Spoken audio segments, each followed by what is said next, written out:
Bukod sa magandang tanawin sa parulang ito, meron pa palang tinatagong magandang busay ang barangay na to.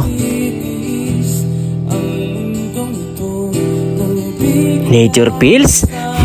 Kaya dapat lagi kayo nakasubaybay sa bawat kwento ng biyahe ko. Bagong lugar ang ating natuklasan? Kaya ang laman ng kwento ng biyahe natin ngayong araw, babalikan natin ang isa sa pinakamagandang barangay dito sa bayan ng Mulanay, Quezon, ang Barangay Patabog.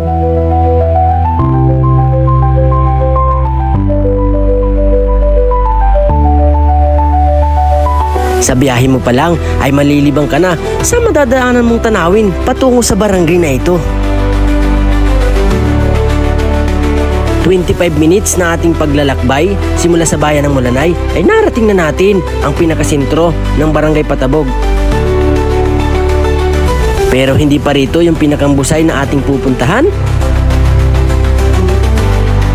2 kilometro pa raw ang ating lalakbayin at mararating na natin ang nakatagong busay. Marahil ay ngayon nyo lang ito makikita at masisilayan. Huwag kayong mag-alala, pare-pareho lang tayo. Ang magandang barangay na to, laging nagiging part ng vlog ko. Pero ngayon ko lang nabalitaan na meron palang isang magandang busay dito sa lugar ay matatagpuan.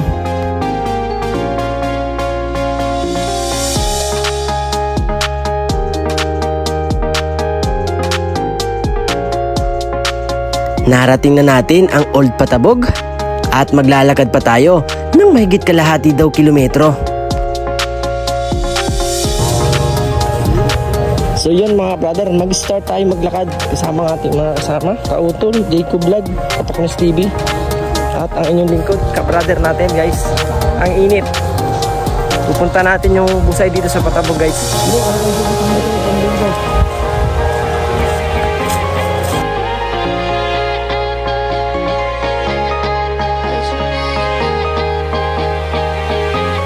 Sa ilang minuto nating paglalakad ay narating na natin ang magandang lugar.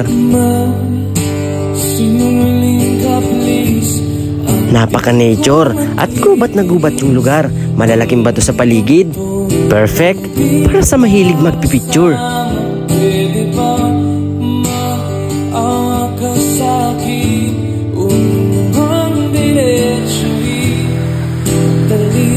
May malinaw na tubig na parang galing sa kabubundukan.